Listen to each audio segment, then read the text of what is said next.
What happens when you flood a war hero's land and laugh in his face? Total devastation. That's what a corrupt HOA board learned when they targeted a retired 4-star general's ranch. Picture their horror when a man who led 30,000 troops across 3 war zones unleashed a calculated counterstrike against their petty power grab. He didn't just fight back, he dismantled their empire with surgical precision, leaving them regretting the day they crossed him. Where are you watching from? Drop a comment if you've faced HOA bullies. This isn't just revenge, it's a masterclass in crushing corruption that'll leave you stunned. I'm General William Steele Thompson, and after 40 years of service, I was ready for my final mission. At 62, I'd retired as a 4-star general and bought a 5-acre ranch in Colorado to build a healing center for veterans with PTSD, using agricultural therapy. Having seen the toll up close, I knew veterans needed purpose and community. The ranch was perfect, a fixer-upper farmhouse, fertile fields, a pond, and rolling hills.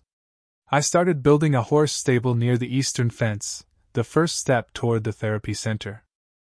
My wife, Sarah, a retired military nurse skilled in horticulture, was already reviving the garden. We've planned this for years, she told our neighbor, Tom Wilson, as I showed him blueprints for a barn-like therapy hub with counseling rooms, a kitchen, and spaces for woodworking and equine therapy. Tom hesitated. Watch out for the Oak Ridge HOA, he warned. They're notorious for meddling, even on non-HOA land. I nodded, folding my blueprints crisply. Thanks, but my permits are solid, and this ranch is outside their reach.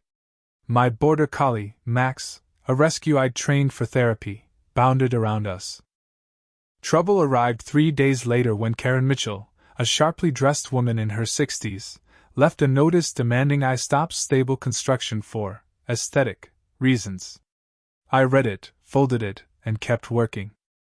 Tom later shared that Karen, the HOA president, had called my ranch a threat to property values at their meeting, ignoring that I wasn't under their control. Soon, I caught Richard Hayes, the HOA's scowling vice president, snapping photos of my land. A certified letter followed, ordering me to halt construction. Sarah handed it to me while I fixed the fence.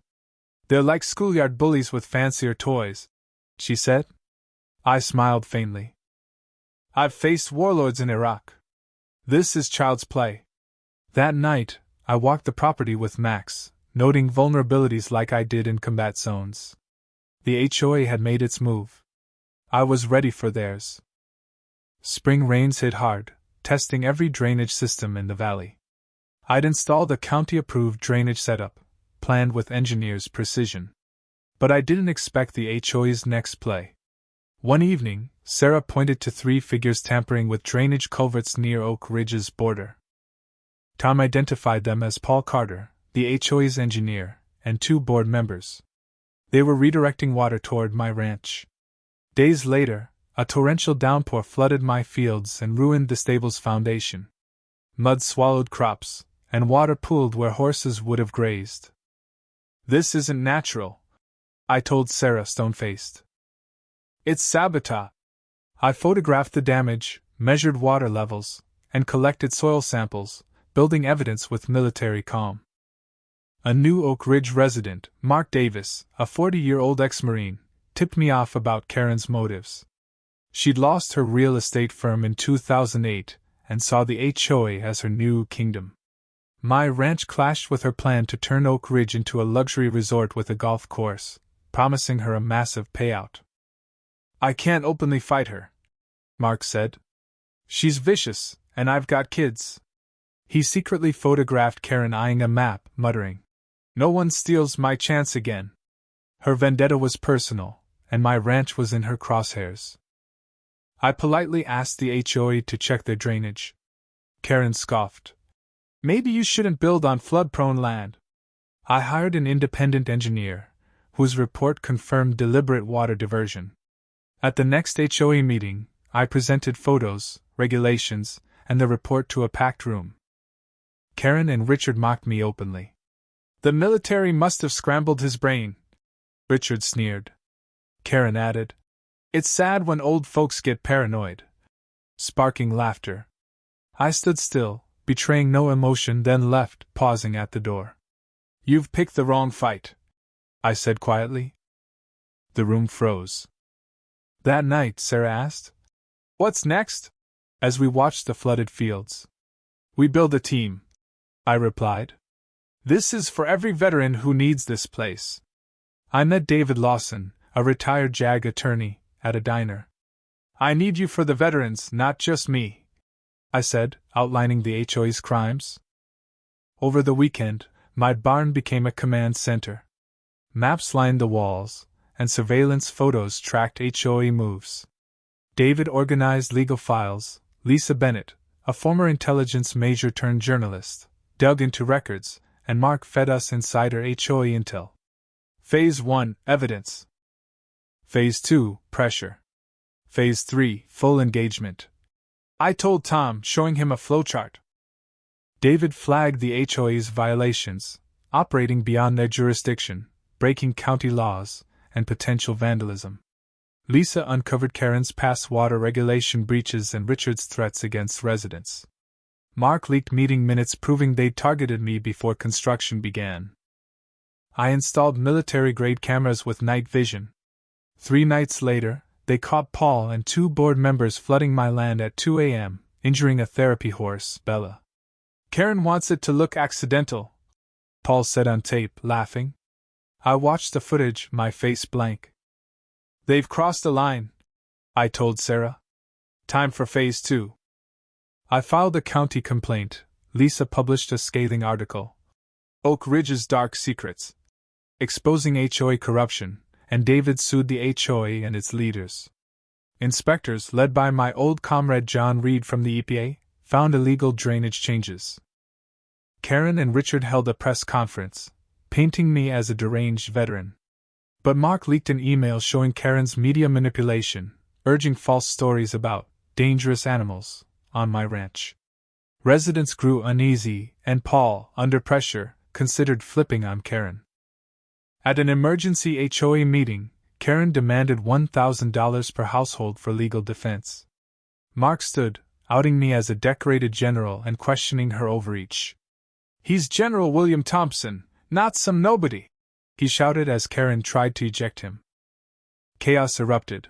Residents, many veterans, recognized my name. Karen snapped, "I don't care who he is!" But her grip was slipping. The next day, Ellen Carter, a 78-year-old widow, brought me a pie. "My husband was in Vietnam," she said. "He'd back you."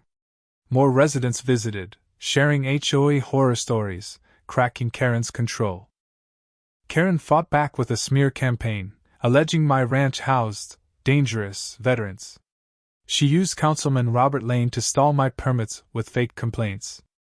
Richard filed a dubious boundary dispute, and hired guards harassed my contractors, scaring them off.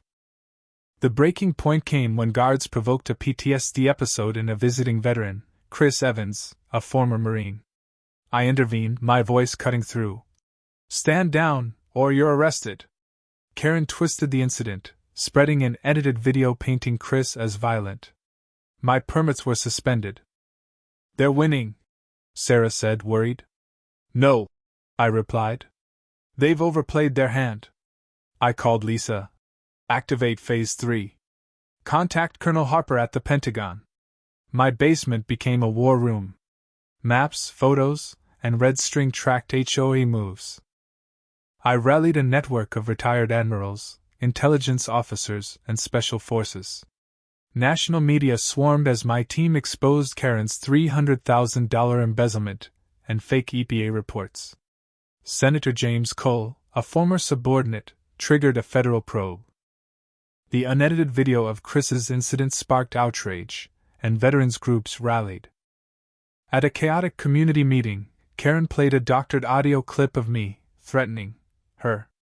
I countered with the full recording. "I'll use every legal avenue to protect this project." Her lie collapsed.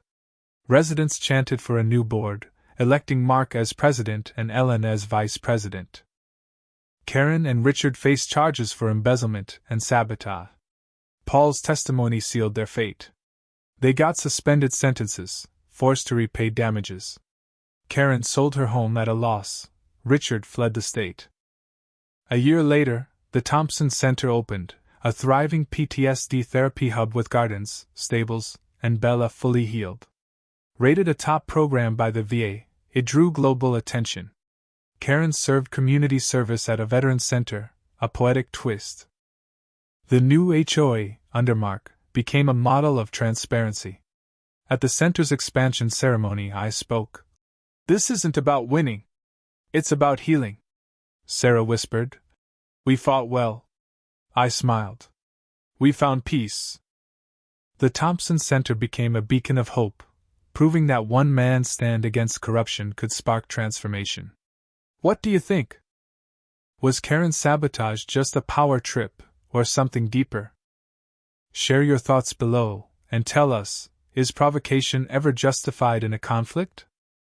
Drop a comment to keep this story trending.